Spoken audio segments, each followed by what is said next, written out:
ഇന്നൊരു നൈക്ക മിനി ഹോളായിട്ടാണ് ഞാൻ വന്നിട്ടുള്ളത്. കുറച്ച് ദിവസം മുന്നേ നൈക്കയിൽ നല്ല ഓഫർ ഉണ്ടായിരുന്നു. അപ്പോൾ ആ സമയത്ത് ഞാൻ കുറച്ച് പ്രൊഡക്ട്സ് മേടിച്ചിരുന്നു. അതാണ് ഇതിൽ കാണിക്കുന്നത്. ഞാൻ കണ്ടിന്യൂസ് ആയിട്ട് ഒരു മോയ്സ്ചറൈസർ തന്നെ ഇങ്ങനെ കുറച്ച് കാലമായിട്ട് ഉപയോഗിക്കാൻ തുടങ്ങിയിട്ട്, അപ്പോൾ അതിങ്ങനെ മാറ്റി വേറെ ഏതെങ്കിലും യൂസ് ചെയ്യണമെന്ന് വിചാരിച്ചിരിക്കുമ്പോഴാണ് ഈ ഓഫർ കണ്ടത്. അപ്പോൾ എന്തായാലും ഈ പ്രാവശ്യം തന്നെ മേടിക്കാമെന്ന് കരുതിയിട്ട് ഞാൻ മിനിമലിസ്റ്റിൻ്റെ മോയ്സ്ചറൈസറാണ് മേടിച്ചിട്ടുള്ളത്. എൻ്റെ ഓയിലി സ്കിന്നാണ്. അപ്പം എനിക്കിത് സെറ്റാവുമെന്ന് തോന്നുന്നു. പിന്നെ കോസാറെക്സിൻ്റെ സ്നെയിൽ മ്യൂസിയം സിറം ഞാൻ കുറച്ച് നാളായി ഉപയോഗിക്കാൻ തുടങ്ങിയിട്ട് നല്ല റിസൾട്ടാണ് എനിക്ക് കിട്ടിയിട്ടുള്ളത്. പിന്നെ നനവുള്ള ഫേസിൽ ഉപയോഗിക്കുമ്പോഴാണ് ഇത് കുറച്ചും കൂടെ നല്ല റിസൾട്ട് കിട്ടുക.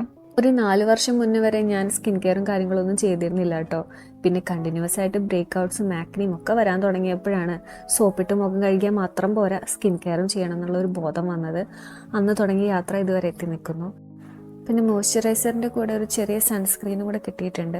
പിന്നെ ഞാൻ ലാക്മേൻ്റെ ഒരു ലിപ്സ്റ്റിക്കും കൂടെ മേടിച്ചിട്ടുണ്ട് കേട്ടോ. ഇതിൻ്റെ ഒരു ഷെയ്ഡ് എൻ്റെ കയ്യിൽ ഓൾറെഡി ഉണ്ടായിരുന്നു, ന്യൂഡ് ഡ്രീം. ഇത് ന്യൂഡ് ട്വിസ്റ്റ്. രണ്ടും പോപ്പുലർ ആയിട്ടുള്ള ഷെയ്ഡാണ് ഈ റേഞ്ചിൽ. അപ്പം അതും നല്ല കളർ തന്നെയാണ്. അപ്പം ഇത്രയുള്ള വീഡിയോ. Tata bye bye.